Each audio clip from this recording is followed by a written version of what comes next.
day, everybody. This is the Florida Golden Girl. Today's travel adventure takes me to Haines City, famous for its low cost of living, numerous retirement communities. Then turn right. And I am in a local cemetery. Now, this is a cemetery kind of in the middle of, surrounded by industrial agriculture. There's many roads going in, but there's no sign. So folks, our local cemetery is named Forest Hill Cemetery.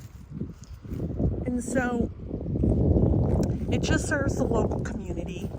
I'm sure we're going to find a few older headstones, but it's kind of what you'd call one of those that just, again, it just exists to serve. So our first grave today is, he's a Korean veteran, and his name is Lionel Adams. This is, it's a big cemetery. And so, I don't know what that is over there, but that looks like a lot of Hispanic graves. One thing I did notice on the drive here is that there is a heavy Hispanic presence, which is cool. So, the next grave is James Elton Pryor. And here's his picture right here, and he died in 2020. Howard Taft. He is not the president. He died in 1990.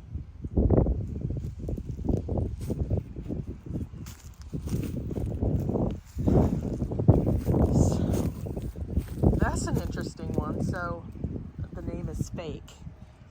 And so he quotes King James 16:11. If that winneth souls is wise, and then he quotes Proverbs, and then Daytona 1996, Dr. Dale Fake, Ambassador for Christ, Landmark Baptist Church, Solomon and Marathons. So, let's do that pastor. So, I hope everybody's having a good day.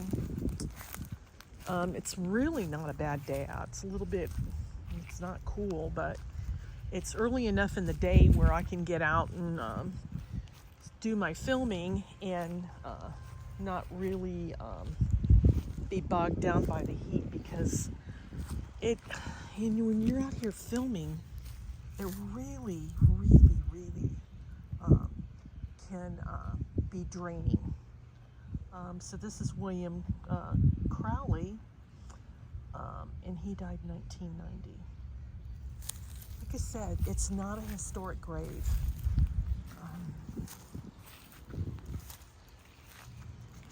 Now, I've been through Haines City a few times, but I never took the time to really check out the local funeral homes. Today, my sidekick, he's visiting family, and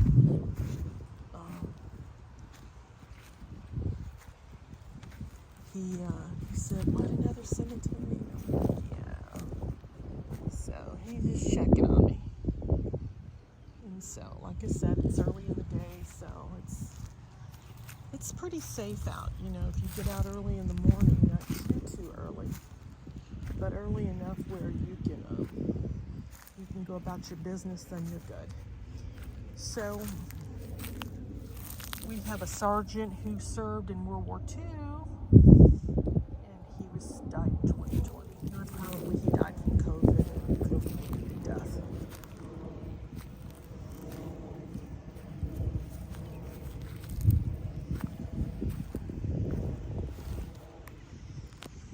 Yeah, look at this. This is just, there's a school over there. If you look in the distance where all the cars are, that's a school. And then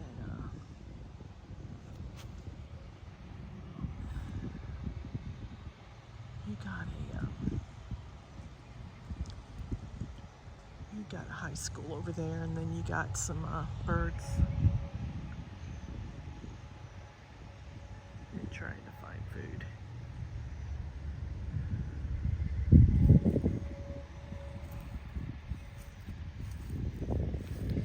So is everybody having a good day today? I hope so. Like I said, if you're a senior and you want to find some cheap place to move to, it's going to be Haines City. Lots of trailer parks, which is not a bad thing. I've resided in one for a few months. But I think the cost of living in this area is quite low. There's quite a few senior 55 and above communities.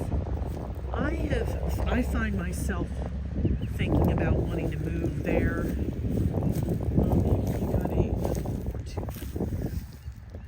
Because you find you've got more in common with people, and then they're not, and also when you live in a development, there's not going to be all the loud noise and everything. When you're young, it's such a different vibe. But when you're older, you kind of like, hey, it's in the evening and I'm going to be quiet. Because whenever I lived in an apartment, I was always bugging my husband, walk softly and laying carpet down because, everybody can hear you walking around and, you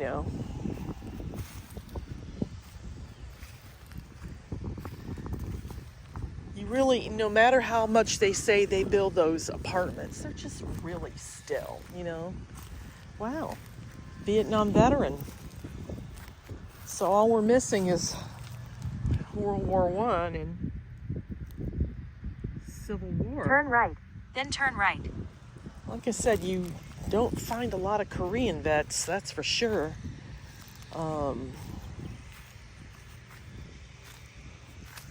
Lots of veterans here. Here's another World War II. He was in the Army Air Corps, like Glenn Miller, my favorite singer. Another World War II.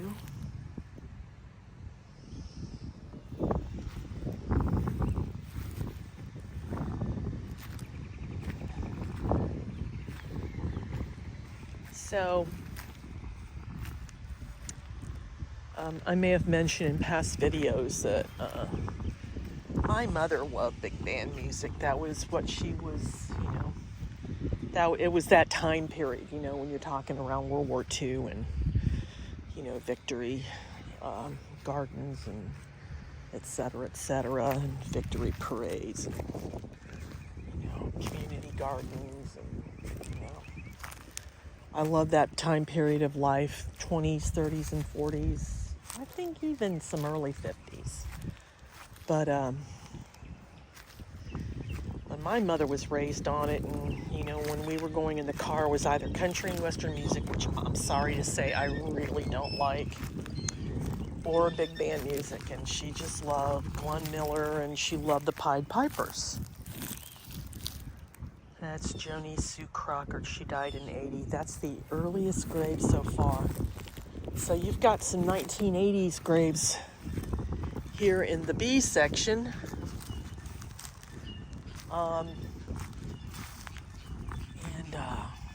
Now I'm digging Frank Sinatra and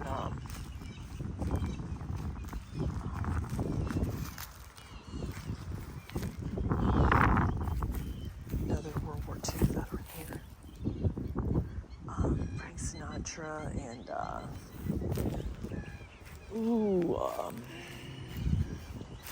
crap. I hate it when I have, when I know Tommy and Jimmy Dorsey. A little bit, not a lot. I love Gershwin. I'm digging some of his music. Who else?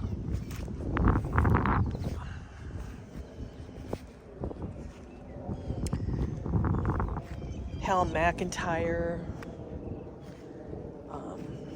I have a Hal McIntyre story if you're interested.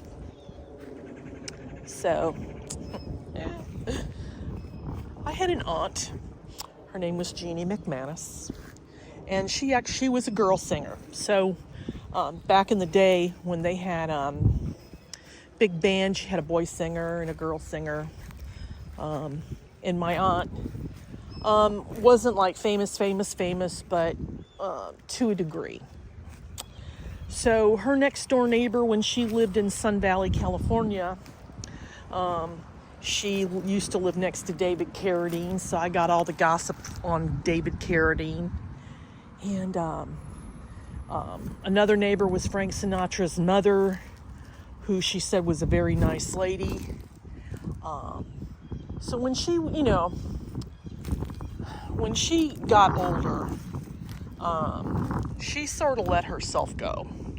She was always suing somebody for something, She made money, but then she got taken advantage so much. She just got taken advantage so much and lost money in lawsuits. And here's an interesting grave over here we'll take a look at. So she was always preaching to me about the way I live. Now,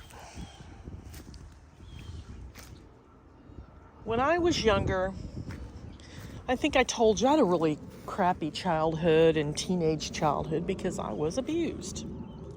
And so when I broke free, I didn't date when I was a teenager, but then when I was a young adult, I feel like I was cramming so much life. And that's what I did. I was out there partying like there was no tomorrow. Now, there was nobody to give me any type of guidance, so I was sort of out there on my own and kind of had to figure things out. I learned about the facts of life from my friends because Lord knows my mother wasn't going to ever explain to me World War II. And then I even asked her, I'm like, why didn't you ever explain me about the facts of life? And I just got a shrug. Yeah. So,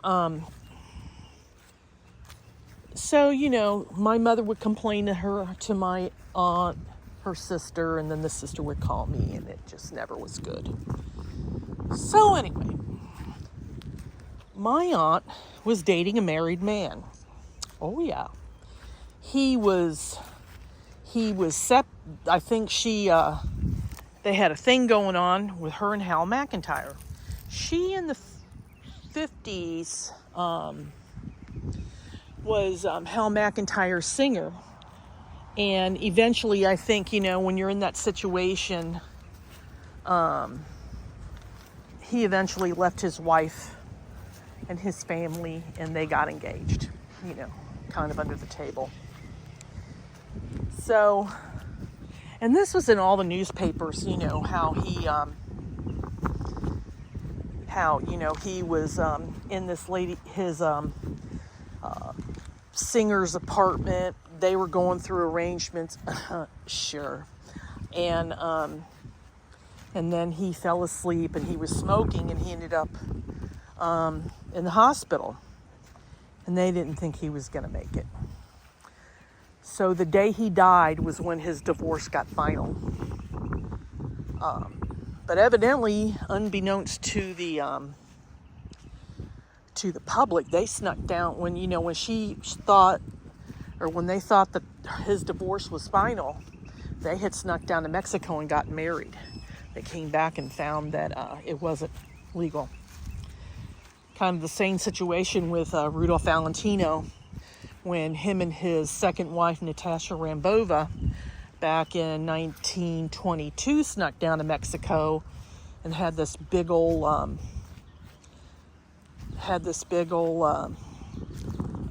wedding down there, and then they came back and found out that there was a waiting period. And then his first wife, who was a lesbian, yes, she was a lesbian, sued him, and it was a fiasco. So let's go back to my aunt.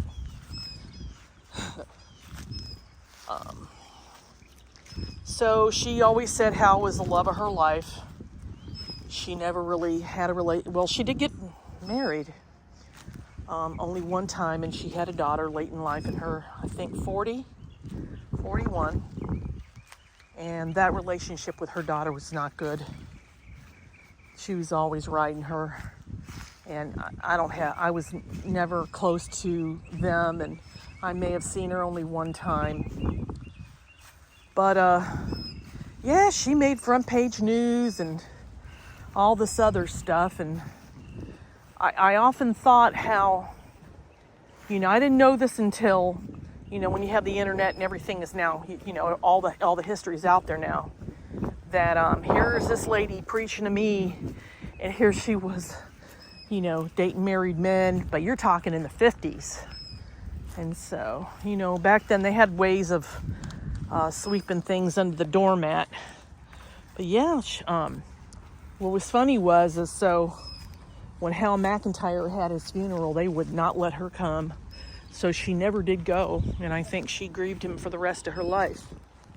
And I can recall my mother saying that he Turn really left, was a nice then guy. take a slight left turn.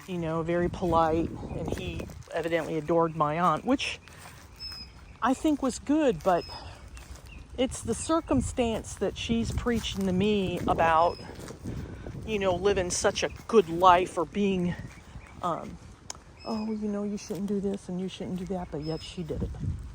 But yet she made front page news, and I did. Do you see where the hypocrisy is?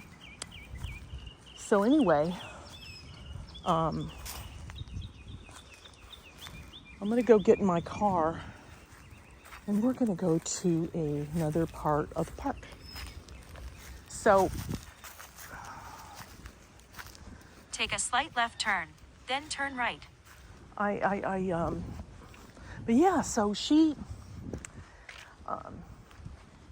was on the Joey Bishop show. She was Lawrence Welk Champagne Lady a couple times. I actually found the clip of the Joey Bishop show on Amazon and was able to snip it.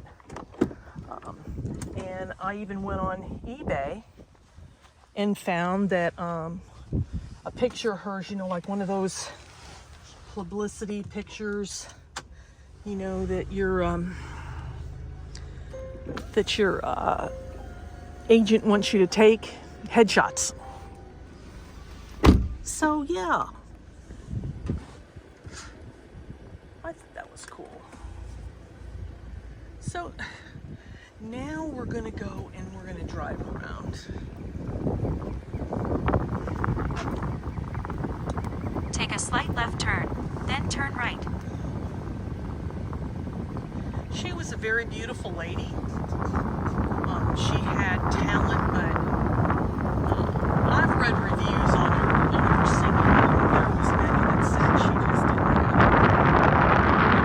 I'm not a professional, and I can only give an opinion as just a music listener. So that's my story.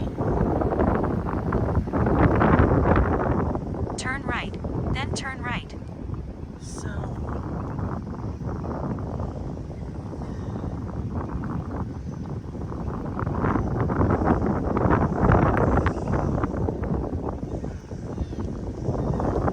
we're gonna stop here for a minute because I wonder if this is where the older area is. And I tell you, let me pull over here, and I'll tell you why. Do you spot that obelisk right there? And yeah, okay, so Turn right, so I'm then in the turn back, left.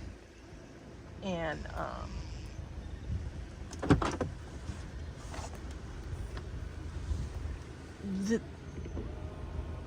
this is where the older headstones are.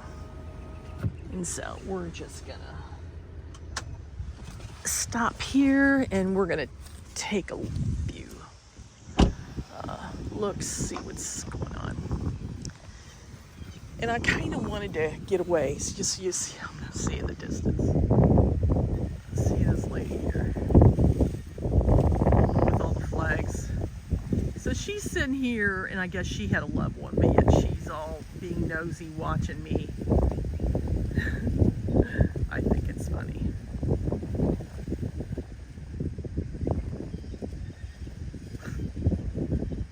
Bye. Bye.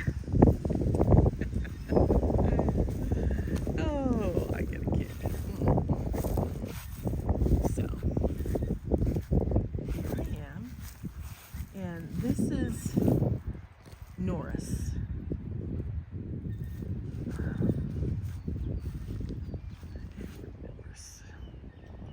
So, do you see these older graves? These are markers here. But it doesn't give a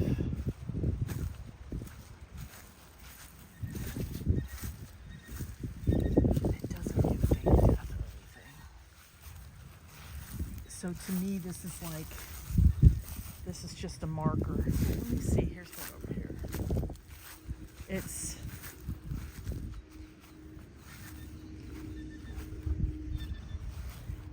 so it reads something, folks, but it's so faded. Do you see that?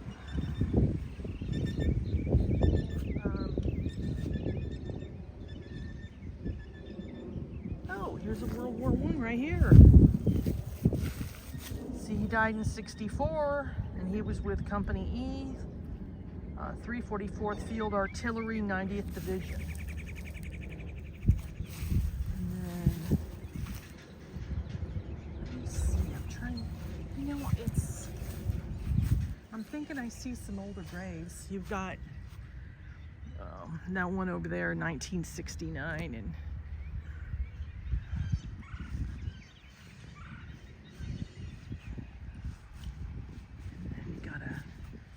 Stephanie Howard, 1972, and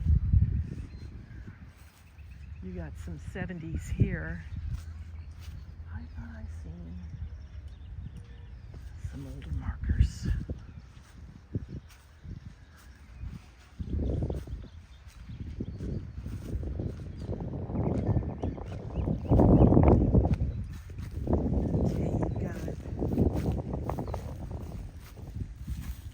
You got a 1949 there.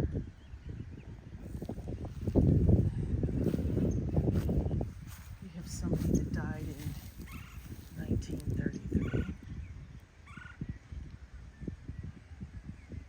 So, we have 1942 there. Got a few Buffalo Road graves. So, I'm thinking I was going to find some markers, headstones. That doesn't look like that's the case at all, but here's the columbarium here. That's kind of neat.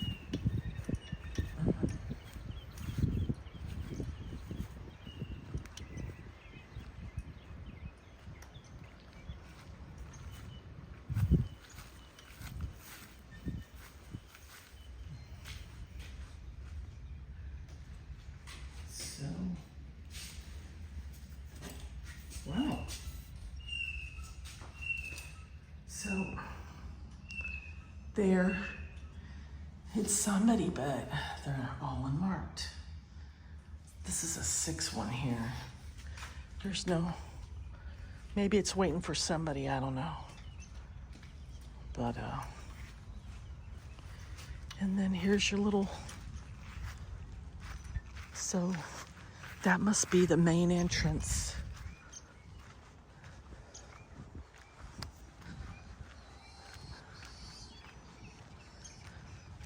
So,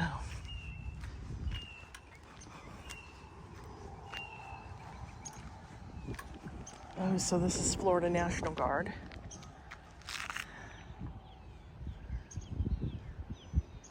So, and then you got these oaks commemorate the original 13 states in the bicentennial year. Green Thumb Garden Club. So,